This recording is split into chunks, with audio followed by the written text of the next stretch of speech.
Hello everyone, welcome to the Money Club Series podcast. I am Zar, also known as Young Money Cash Money. Wow. Introducing What's my name? Mr. Conservative, Again? Sam Eljerban. Hey, the ones are, can't I get an upgrade? Can't I be You've got promoted? to earn the upgrade, Sam. Okay, You've got to earn it. I'll try my best. How you doing? Yeah, great. How's your week? I've been all right. If you can tell, I've been a bit under the weather, but I'm fine now. So I've been a bit sick. So you can't catch COVID through Through the camera? through the camera. So you're sweet. I've had a test, so I'm all good. But excited today. We do a lot of different topics, but today I think we both really love talking about. What is it? What are we talking about? Young Money Cash Money. That's So it's it. all about the new era, right? So what we want to talk about today is basically, the old advice of, saving, buying the home, getting the job, all that sort of stuff, right? Like it's sort of now become obsolete. And COVID has really accelerated this process and this evolution. And we always talk about going into a new decade and all of that sort of thing. And we want to go through some myths, and we're going to bust these myths because we've got this advice when we're growing up, and it sticks with us. We've got this belief system where it really sort of ingrains in us that we keep carrying that on into educating our own children and so on and so on. But what we need to remember is that we're in a different time. Yep. Right? Old money habits aren't going to work in 2021, right? They're not going to work in 2030. So what we've got to do is go, okay, let's bust some of these myths, because there's a lot of people that still believe, like stupid little things like money doesn't grow on trees. Have you heard that before, Sam? I have, and I think what you're touching on is where this, I guess, misinformation is, or attitude about money is coming from the home, right? Who do we learn most of our money? Well, mum and dad. Mum and dad, and they grew up in a different era. So you can't apply what they did now. Like my parents, I think your parents bought a house, paid it off, living okay now, but that's all they did. And doing that now, people watching this podcast, because it's probably very hard to buy a house right now. That whole system of doing that is now redundant, among many other things which we'll explore today. But no, your point, money doesn't grow on trees, yeah. So I guess everyone's heard that, right? Like everyone's mum and dad's probably said it at one point. Like I think my mum's even said it, money doesn't grow on trees. If I wanted something new, if I wanted a new t-shirt, new shoes, whatever. Don't you know money doesn't grow on trees? In actual fact, it does, right? So we're going to bust this myth, because trees do produce money. It's just that my mum and dad didn't own those trees, right? You need to plant the seeds so those trees grow and throw off cash, right? So as an example, a seed is maybe starting a business, right? I'll give myself as an example. 8 years ago, I bought a hair salon, right? And over time, I hired gardeners, also known as hairdressers and managers, business partners, clients, suppliers, right? And they watered this seed. And it grew into a plant, then it grew into a tree, and now it throws off cash, right? So money does grow on trees. You just got to own those trees, right? I had a mentor in the accounting industry, and he had a very good and similar point to that when in business. So touching on business, he said, instead of being a butterfly catcher and going out trying to catch butterflies, build a beautiful garden or trees that people come and fulfill the garden there, so you don't have to catch things. So building systems in business can create that tree that provides for you. So that's a very good point. And it becomes passive eventually, right? That's it. So real estate could be stocks, could be shares, could be your business, could be you yourself. You are a tree yourself that throws off cash. Invest in it, right? Water the plant. Over time, it'll become this humongous tree, and it'll just keep throwing off cash. And then you will never have to tell your kids, money doesn't grow on trees. No. Tell your kids, go and plant some seeds so you can get the trees, right? Yeah, and it's stemming again back from that parental guidance where it's getting a job. Getting a job is where you're not planting trees. If you're solely relying on your income from a job, there's no trees being planted, you're not growing anything to substitute that income to step away. And that's where the limiting belief comes from, right? The limiting belief comes from, oh, there's only a ceiling and that's it. There's nothing more. But if you've got multiple trees, like multiple streams of income, multiple businesses, multiple properties in a big portfolio, that's just going to keep throwing cash off. And it takes a life of its own, like after 20, 30 years, right? You're actually going to end up with more money than what you can think you can do with it. So it's really, really important to plant those seeds now, as early as possible, so that you can take advantage of those trees later on in life. Start building your garden. That's it. Another myth. Another myth, spend less than you earn. Myth buster. Invest more than you earn. Invest more than you earn. So change the wording. Flipped it, yeah. Right? Change the wording, because we like spending money, right? We like spending our money on things that appreciate in value, that provide income, and also things that we can leverage. So for example, right, if we were to buy a $1 million property, we would have to invest, say, $150,000 of our own cash, right? Now, if you earn $300,000 a year, right, you know, that's quite achievable. And you're basically investing more than you earn because you're going to leverage the other 900, 850 grand or whatever it is, right? So you're investing $1 million essentially, which is more than what you earn. So what you need to teach yourself is, no, get the money that you earn and invest more than you earn, right? Leverage that money. Yeah. So going back to the point, it's I guess saving a bit and then utilizing more money than you're able to use personally, i.e. the bank, leverage, get that benefit of leverage of using other people's money to grow your asset base. The bigger the asset base you can get with your income is the best thing to do. And I think the spend less than you earn thing comes from, okay, don't buy liabilities, you know, don't accrue bad debt, you know, don't spend it on lifestyle. And that's where that comes from, right? But in reality, we need to grow, right? We need to build our asset base. We need to grow our wealth.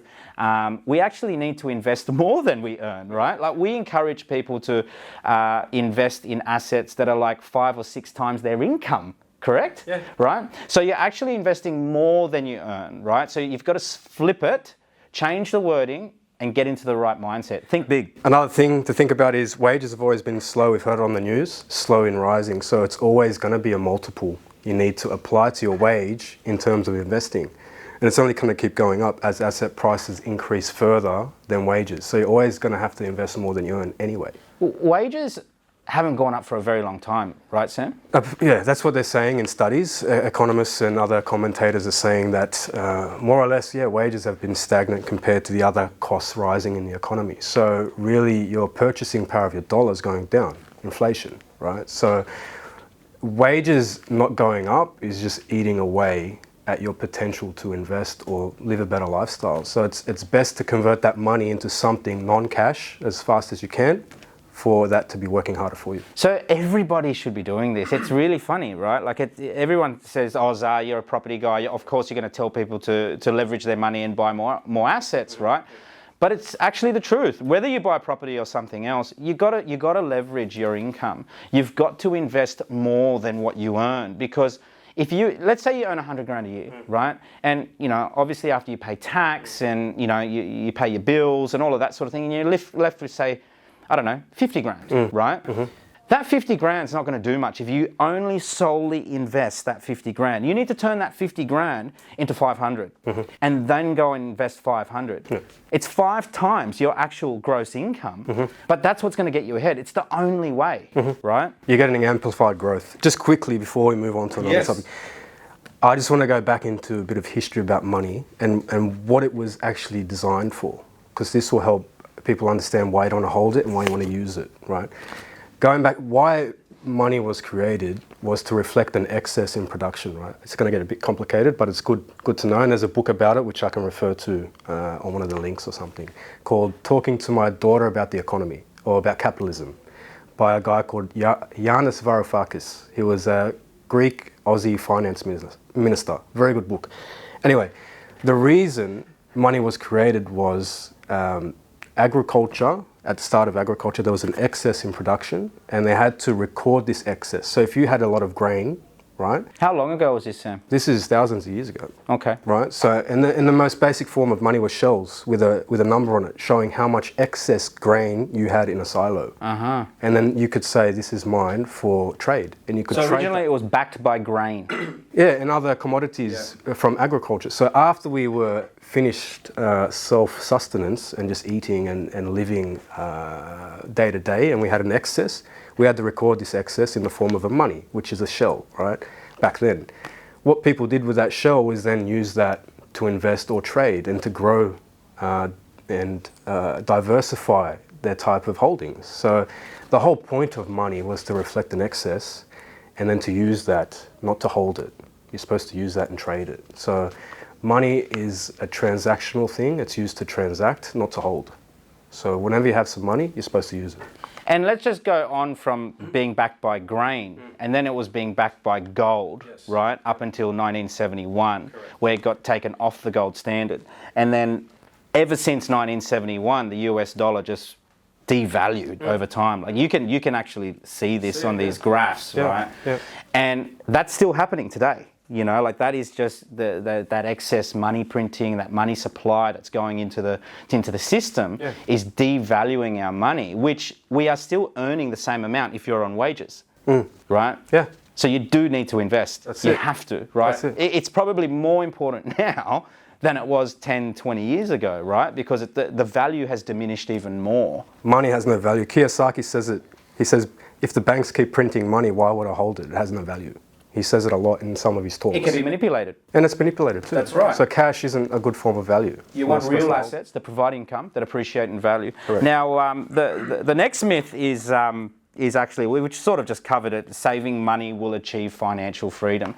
You know, that's the old advice of when, I guess 20, 30, 40 years ago, when you could get 10, 15% return in the bank. It was quite easy. You didn't have to think. You just go, look, I'll put it in the bank. $1 million in the bank will give me 100, 150 grand a year, right? That's not going to occur anymore. I think, you know, to get any sort of return on your money, I think you're going to have to, you have to wait like 1,000 years or something if you put it into the bank now. And we don't have that long, obviously. So what we need to do is be a bit more creative, create our own bank, essentially, which it could be real estate, Bitcoin, shares, whatever it is that floats your boat. Commodities, we've been getting into commodities a lot lately. You know, if you're going to store money, we store it in commodities. We've been getting into gold and silver lately, and next on the hit list is probably platinum. Not financial advice or anything like that, but it's just what we're doing. Take this into account. Touching on that, money not growing as fast as it can. As an employee, back when I was an employee, to save 50 grand took 3 or 4 years, right? It's hard to save money. But then if I put that 50 grand into a property and it grew 10% in a year or 2 years, it's made 50 grand that I didn't have to work for. So money in itself doesn't really give you a good return. No, it's only good when it's used, right? That's right. And that's why we talk about not saving money, it's saving capital. Saving capital. Because capital is to be used. To be so you've got a purpose for it. I know so many people that just save money. They're great savers, right? But there's no purpose. They go, I'm just saving money for a rainy day. And when is it going to rain? And then when it rains, do you actually use it? No, right? So you need to have a purpose, set targets, right? It could be a house, even if it's a home that you're going to live in, whatever it is, like use the money, man. Like it's not doing anything for you. Get your money to work hard for you. If it's not working hard for you, if it's not deployed, it's like it's on Centrelink. It's not doing anything for you, right? Yeah, you got it. It's lazy, right? You've got to get it put to work. It's not working for you. Because money's no good when it gets bored. That's it. When it gets bored, what happens? You go on holidays. That's it. You lose it. You waste it.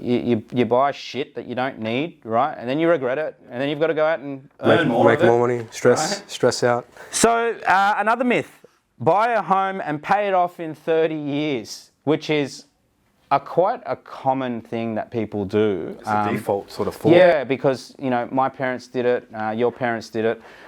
We know a lot of people that are still doing it. It's not necessarily a bad habit or a bad thing to do. It still builds wealth, essentially. It just doesn't generate you any income. And, we've got clients that have owner-occupier residencies, and they do really well. They've got sometimes homes that are worth $2-3 million. and they've been in the game for a long time, and they're now investing and tapping into that equity and all of that sort of thing. But solely just buying the home and paying it off is not going to achieve financial freedom. No. And we were taught that from quite a young age, that go to school, get a job, buy a house, get married, pay off the debt, but in actual fact, I look at owner-occupier debt as bad debt. Now, for the people that own homes, don't get your panties in a twist, right? It's just that it doesn't generate you any income. So if you had, let's say, $1 million is sunken into, say, 2 investment properties, rather than $1 million sunken into your owner-occupier residency, the investment properties then serve you, right? Whereas the owner-occupier residency, you're sort of a prisoner in this mortgage, and you've got to service it. And it doesn't matter if you've got good income and all of that sort of thing, you still are responsible for it. And I think it's a big weight when you're trying to build wealth, right? And I know there's an emotional attachment to that whole idea, but people never get rich off just their home. Yeah.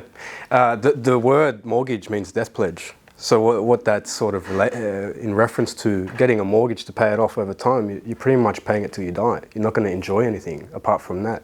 If we take a look at numbers, say 100K salary, if you own your own home, 100K salary, 30% goes to tax. About 30 grand would probably go to a mortgage of about 700K, which is probably a lower end, it's probably a lot higher in Sydney. And then you're left with 40 to 30 grand to live on, which is under a grand a week. So that's to cover cars. It's not enough. Shopping, blah, blah, blah. So really you're going to be squeezed for your money to own and live in the house. If you compare that to, say, investing that 700 to a mil, you can find properties that are going to hold themselves with very minimal outlay. So that 30 to 40 grand you're paying on a mortgage is now gone because the tenant's paying that, and you're still exposed to the same amount of real estate. So it's freeing up your cash. You're not a slave to that home, and you can use that extra money you're saving on the mortgage to do other things and still be exposed to the property market. That's right. And I think what people need to understand is, Sam, is that they can still buy the home. Yeah. It's okay. They can still buy the home, but maybe do the investing first and then buy the home later when you've got all of this surplus cash, and it doesn't really matter, right? Like, I've got a friend who just built a $2.5 million home, beautiful home, right? And a lot of people say to me, "Oh, why are you in support of it, Zal?" It's because he's rich. Yeah, right? He can afford to do it now. He's got multiple businesses. He's got a multi-million-dollar property portfolio. The guy can enjoy. You know what I mean? Good on him. There's nothing else he's going to do with his money, right? He's done all the hard work first, right? He's not eating his dessert before dinner. He's getting through his veggies. He's cleaning up his main course, and then he's ordering the dessert at the end. And I think that's a really good strategy moving forward for a lot of people if they want to achieve financial freedom. Because you don't want to get to 60, 65 years old and all you've got is this $2, $3, $4 million home that doesn't provide you any income. And, okay, it might be paid off, right? And you get to live in this great big home. But you need money to live, right? You're going to eventually have to sell that home, downsize, right, and then take that cash, which is, again, not a bad strategy. It's not the worst strategy in the world, but what if you buy in a shit area, right? What if you can only afford to buy in a lower socioeconomic area and it doesn't grow that much? Sure. It grows by 1-2% a year, right? I have elderly clients that bought in Wahroonga, no debt, they paid it off over time, didn't invest any other money. Now their income's quite low. They're older. They run a business. They still do a few things, but they have no income. So they've got this nice property worth a couple mil, but that's it, and it's getting mold and other things, and they can't even afford to fix it up. And I told them the best thing you can do now is sell it, downsize, move somewhere else, and cash in a little bit. But they love the house. They love the community. They don't want to do that, and it's really affecting their lifestyle. Right? If they get sick, God forbid it doesn't happen, but if they get sick, how are they going to fund that care? People have got to be logical. They've got to be logical about their futures. They've got to be logical about what life throws at them. Somebody's going to get sick. Do you know what I mean? All of these people are coasting through life being super selfish, and they're like, oh yeah, I can cover things if things go wrong. Yeah, for yourself, right? What about mum and dad? What about your grandparents? What about your brother and sister? What about your cousins? What about your kids, right? Like, at the end of the day, so many people hate on my success, but then I think, okay, but who's going to write the check, right? If you guys are dying and you need a $100,000 check written out, who's going to write it, right? I'm going to write it. So all of these people that go, oh yeah, I'm fine, I don't need to invest, and I can look after myself. Stop thinking about your fucking self, right? Think about the others. Think about people that you work with. Think about the people that you love, right? If you need to write a check for $100,000, like, you want to know you have the power to do that. You know, it's a very liberating feeling when you can do that. So, you know, we encourage, you know, don't just do it for yourself. Do it for everyone else. All right, another myth. We've got to get through these, Sam. We're spending a lot of time on it. But it is a favourite subject of yours, Mythbusters. We should start a TV show, Mythbusters. About cash, money. Personal finance cash, Mythbusters. Because we can come up with so many. All debt is bad. Oh, that's a fallacy. That's false. Man, remember, like, I think Dave Ramsey, that he's a big personal finance guru in the States. He loves talking about how debt is bad, and, you know, some of the biggest companies in the world have or all of them pretty much have debt, right? So to me, I love debt. I'll die with debt. Debt's the best. Debt is a tool. Debt is now an asset. Let's repeat that. Debt is now an asset. Yeah. Cash is a liability. If we go back to saying money, you need to invest it.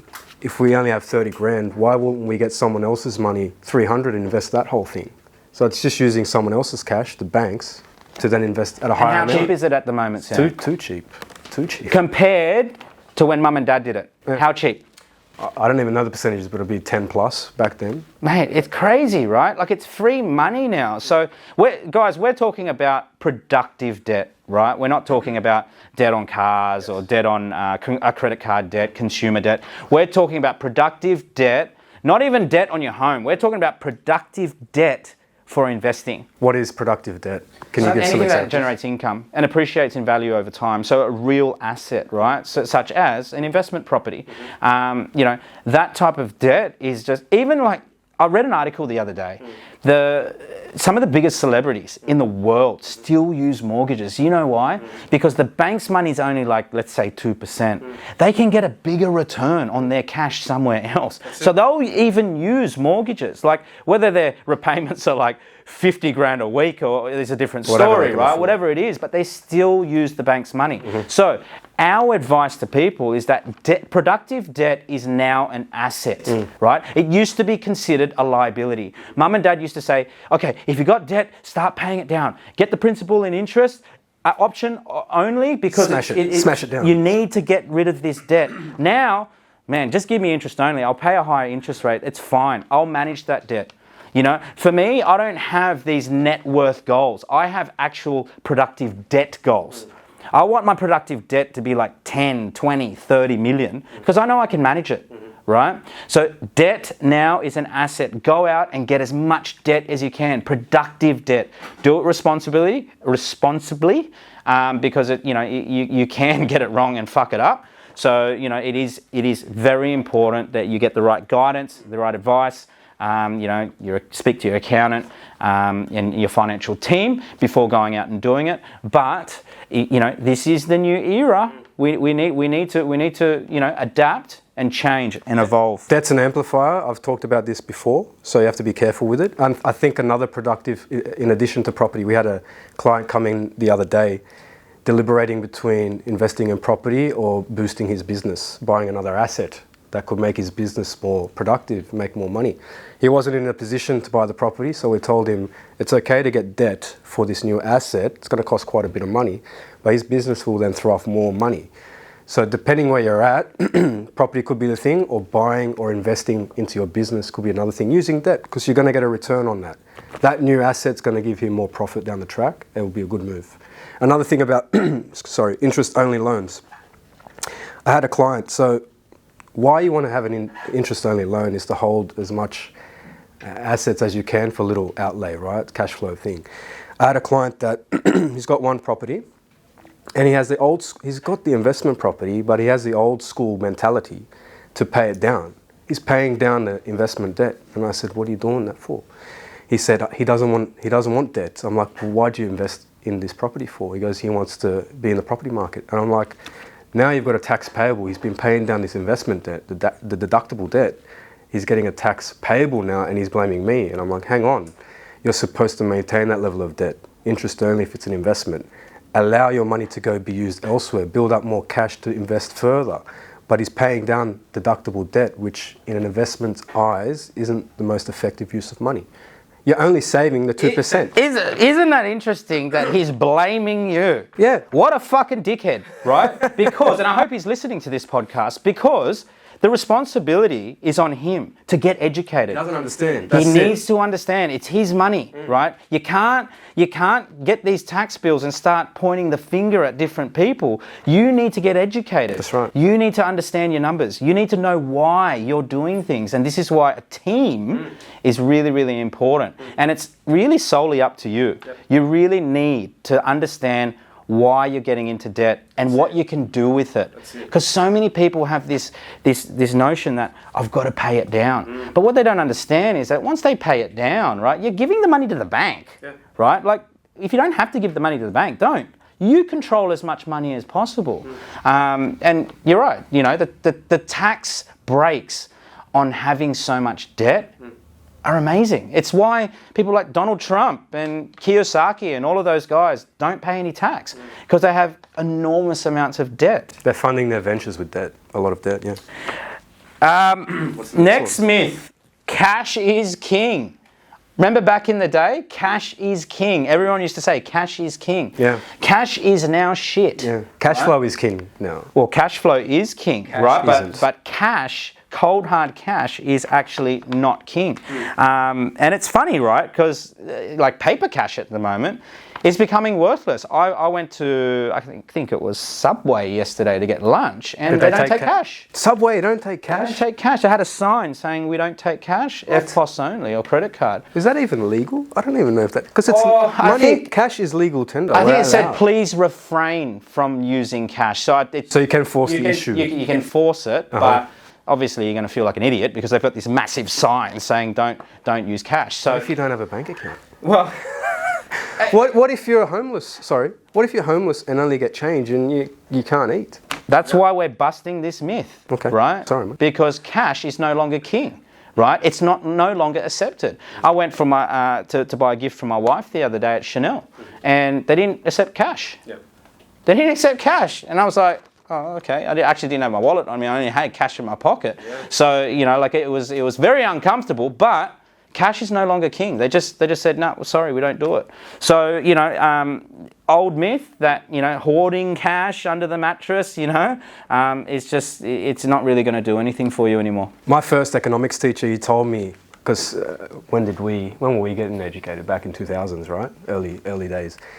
A lot of people used to have that mentality, cash is king, and would hide money. And my economics teacher used to crack jokes like, if you're hiding or hoarding cash, you're losing money. Cash already loses money in a bank account because it's not really working hard, and the interest rate is usually lower than inflation.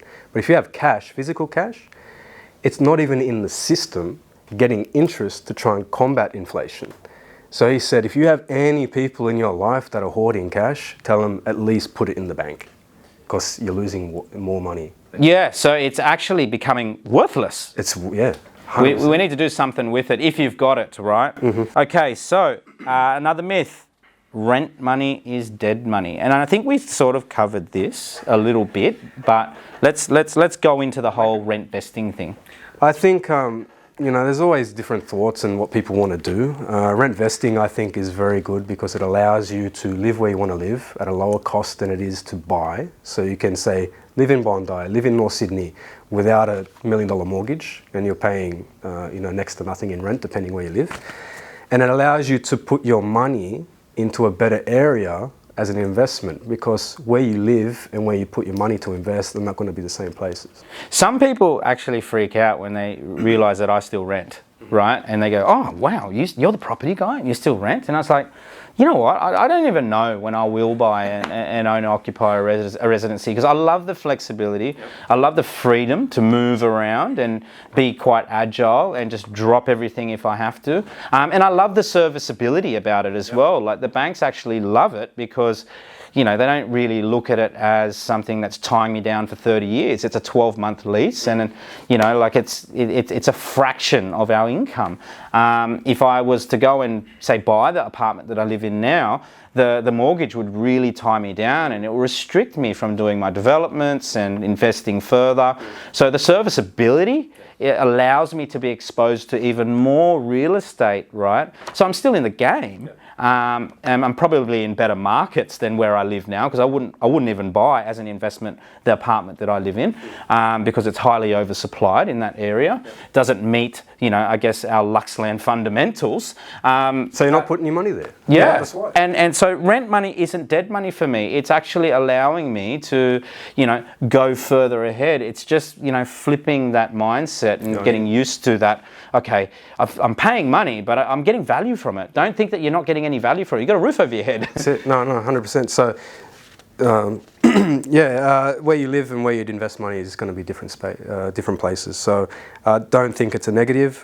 We all pretty much rent vesting at this moment and putting our money in better space. But when let's go back to the old habit, right? The old advice from mum and dad. Why are you renting for? You're paying someone else's mortgage, and it's like, hang on a second, you're not seeing everything else. And this is the problem with the old mum and dad advice. And I'm not saying everyone's mum and dad is like this, right? Like my mum and dad are, you know, they're quite supportive of what you're doing. Yeah, they're very supportive of what I do. They can see the results. That's right. But it's just, they can't help it that these are baby boomers, right? They lived in a time where everybody thought like that, right?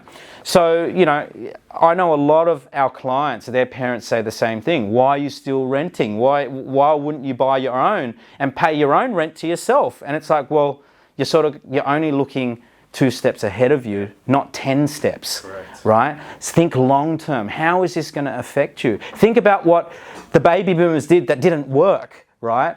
So we can do it better. Yeah, 100%. What's the next one? Oh, well, this is one of your favourites, Sam. What's that?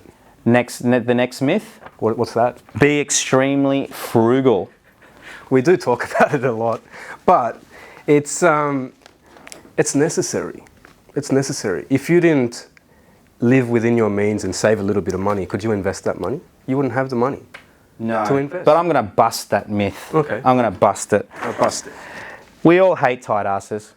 And people don't want to do business with tight asses, right? Saving $3 a day on Starbucks is not going to make you rich, right? Now, this is not to say I didn't grow up frugal, and I still hold frugal habits. You know me, Sam. As our podcast listeners know, I still bring my lunch to work. I'm very, very sort of got those old habits that have stayed with me. And, you know, sometimes you've got to really bust out of those habits because they're actually holding you back. Because while you're pinching the pennies, you're forgetting about the bigger road ahead. And it's not going to make you rich. And I think, you know, I grew up, you know, with very little. And, you know, when you grow up with nothing and you're trying to, you know, get ahead, naturally you're going to be extremely frugal. But it eventually becomes a time where, you know what, you've got to let go. Yeah. Concentrate on the bigger things. And being extremely frugal will only get you so far. It has its place. So it's needed initially. It's needed, then you have to flip the switch. I had that issue, flipping from frugal to investing. It's a hard thing to do, departing with a lot of money if you're building up that money or capital. So it is needed initially, but then you have to get outside of the mindset of conserving capital to then deploy it. So it has its place. You've got to make that transition, right, yes. Sam? Like I've read a lot of books by, Thomas Stanley, Dr. Thomas Stanley, and he wrote the famous book, The Millionaire Next Door, and he talks about how, you know, millionaires are generally people who, you know, they drive Toyotas, and, you know, they live in shit suburbs, and, you know, it's a pretty miserable book, right? But these people have money. Look, that way of making money works for some people, but you're going to live a pretty miserable life, right? Like you're going to be a miser for your whole life, where you're not really going to be enjoying, you know, lifestyle. you need to enjoy, but at the same time learn how to grow. And I think, you know, making that transition from being frugal to that growth mindset is really, really important. So a lot of the old school advice is just be extremely frugal, save everything, and drive the same car for 20 years. Don't move out of your home. And it's just like, man, that's so old. Like, people don't stay in their jobs for 30 years anymore. Like, we change, we evolve, you know, we want to enjoy life. I think our generation's much about lifestyle and purpose. Oh, 100%. Yeah. Right? So, you know, don't weigh yourself down with you know, trying to save $2 here, $3 there. Like, get out there, experience life, you know what I mean? Yeah, no, 100%. What's the next one, mate? Next myth, work hard and you will be rewarded. Now, let me tell you, one of the hardest jobs that I ever had was being a brickies labourer when I was 18 years old. How long did you do that for? Oh man, I did it for years. Oh, did you? Yeah, I did it for years, man. I worked in construction for one day and I left. Mate, it's like when I did an accounting subject for one day and I left, and that's why I partnered with you. But look, I worked as a brickies labourer for, you know, numerous years, right? Like in between other jobs and all of that sort of thing. And that was the hardest work I ever did. And man, I think I got paid like $20 an hour. Like, it was shit money. And like, I don't think I've worked harder in my life. Like, that's a hard job. I actually encourage all young people, well, even females, right? Go and get a brickies labourer's job first when you leave school, so you know what hard work's about. So when I went there, like, I was working with other 40, 50-year-olds who had been there for a long time. And they, you know what they said to me? They go, Zah, make sure you go to school, make sure you get educated, so you don't have to end up like us at 40 or 50 years old. And I remember that, and I was like, there is no way I'm going to come here every day for the next 30, 40 years and lift bricks and break my back, because that was really, really hard work for $20 an hour. And I think these guys are only getting paid $25 an hour. Wow. Right? So work hard and you will be rewarded.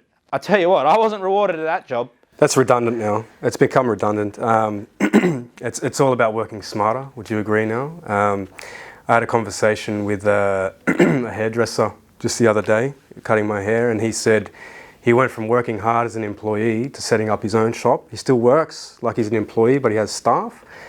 Transitioning from that employee type working to having his own shop where he's still working, he's able to triple the money he's making. So he hasn't necessarily increased his workload, he's still working the same, but he's able to get more money from it. So he's working a bit smarter. So he's learned to leverage. Correct. He's learned to leverage. So when I was going to work as a brickies labourer, I was leveraging my arms and legs. That was it. Right? They were leveraging you. Yeah, you're right. They were leveraging you. They were leveraging me, right?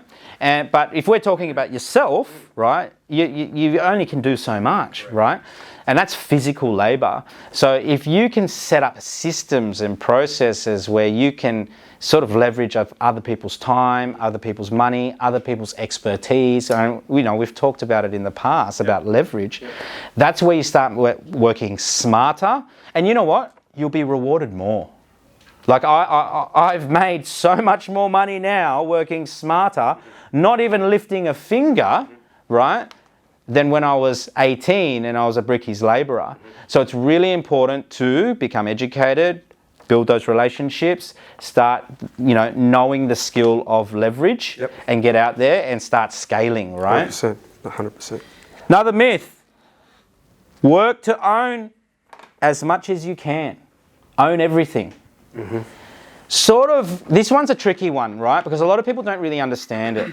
What you really want to do when you start accumulating assets and all of that sort of thing is control those assets. You don't essentially want to own everything, because why, Sam? Someone can take it away from you. That's right. More or less.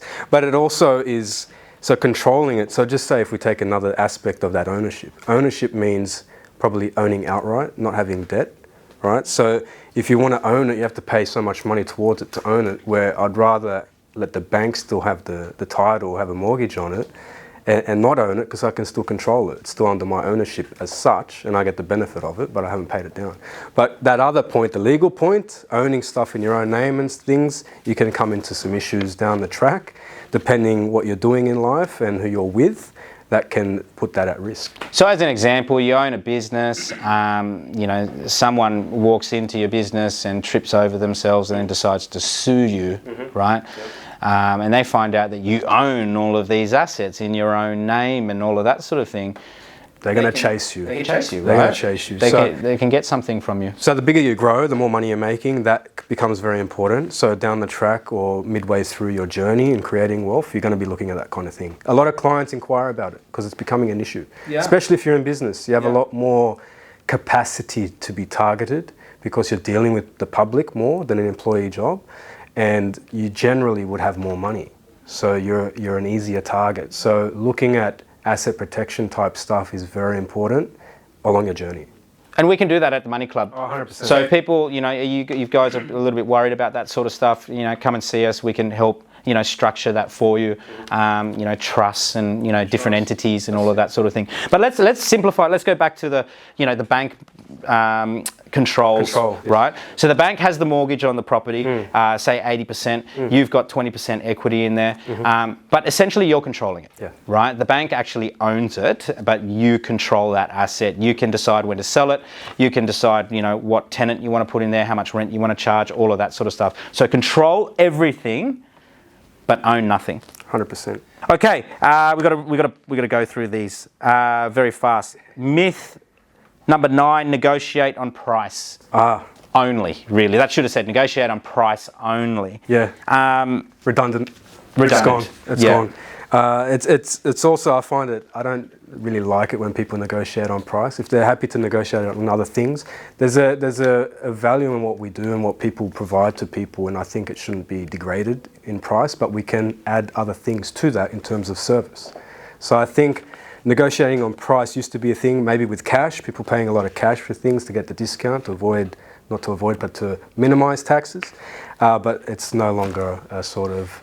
Well, I caught up with a friend yesterday. He owns a car yard, right? And I noticed he had a lot more prestige cars in his yard. And he said, Zah, I'm starting to get into the prestige car market a little bit more because, people don't come in and negotiate on price so much. People just want the value in the customer service. And, you're talking $100,000 plus cars, right? And he says, and then the margins are bigger. So it seems more like a win-win. And then he pointed to I think it was a Mitsubishi Lancer or something. He goes, see that stuff over there, that cars like that, it's very competitive. So people come in and just try and bust you on price, and then you just sort of have this shit relationship with the other party. But with the prestige vehicles, what generally happens is that you get a better quality type of clientele that don't mind spending the extra money. They're more interested in the value that you can offer rather than trying to bust you on price. And the margins are bigger for my friend who is the business owner. So it's a win-win, right? So no longer is it just about a price point play. It's more about, okay, what value can we bring each other? Think of terms. Don't just think on price. Think of terms. Like, for example, when we're negotiating on property, I don't just think of, okay, how much can I get the property for? I want to know, can we get early access? Can we get a delayed settlement? There's the options are endless, and you can string it so many ways, right? So I think it's really important to know all of the other things involved in a negotiation process. It's not just price. Number 10, avoid taxes. Ooh. What a bad thing to say. Which is it's illegal. It's very, very illegal, right? And everyone, everyone hates paying taxes. Even I hate paying taxes. But the reality is, right, if we pay more tax, it means that we're making money, right? And also, it means that we can acquire debt because the banks also love us. And what's debt now? Debt is an asset. Debt is an asset. 100%. I have this, being in tax, obviously I have this conversation all the time with clients, trying to minimize their tax, but sometimes that can hinder them in their growth. For example, if they were to underreport certain expenses to show more profit, they'll pay more tax, but that's necessary to then get the loan. So it can be it's a byproduct of success, tax. So if anyone comes to me with a big tax bill, I'm like, well, you've done something right, you made a shitload of money, right? But don't think it's bad, it's allowing you to use that profit you've made to then borrow or use that profit for other things and invest it. So it's not a bad thing. And you said something interesting, Sam. I can't remember when it was, but I came to you with a problem that I had, you know, a big tax bill, and you said to me quite simply, you go, just use it. And at the time, I was like, you know, frustrated because I was expecting you to minimize my bill, or even wipe my bill, but you just said, use it. And it's like, that is so cool, because so many people try and just wipe their bill, which originally that's what I was trying to do. But really, if you think in a way, I can use this tax bill to go and borrow more money, to make more money, and obviously you're going to pay more tax, right? But you're growing. You're growing. Right? You're growing, yeah. So I think the key takeaway from all of these myths is that stop staying so small, because mum and dad taught us to be small and to be tight asses and to not spend our money, you know, and, you know, drive around and look for the cheapest petrol so you can save $2 and make sure you got your shopper docket with you to save 4 cents. Like, all that shit's not going to do anything for you, right? So you really need to sort of bust out of those myths. And this is the new decade. It's the new money era. Start utilizing your cash. That's the only way you're going to go forward. That's it. They're all the myths. They're all the myths. That's it. I had a great time with that one. I know you did. Thank you, Sam, for your expertise. You're like a walking textbook. Well, it's the most interesting topic, money. I love the history of it and learning how you can most use it effectively moving forward. So it's always going to be a good conversation. And we're super passionate about it, right? We're super passionate about helping you guys, our clients. And if there's any other things that you guys want to talk to us about, anything money. That's why it's called the Money Club. Please, you know, DM us, email us, you know, call us, whatever. You know what I mean? Like our shit. All right. Thank you, guys. See you next time. Thank you, Sam. No worries. See you guys. Bye.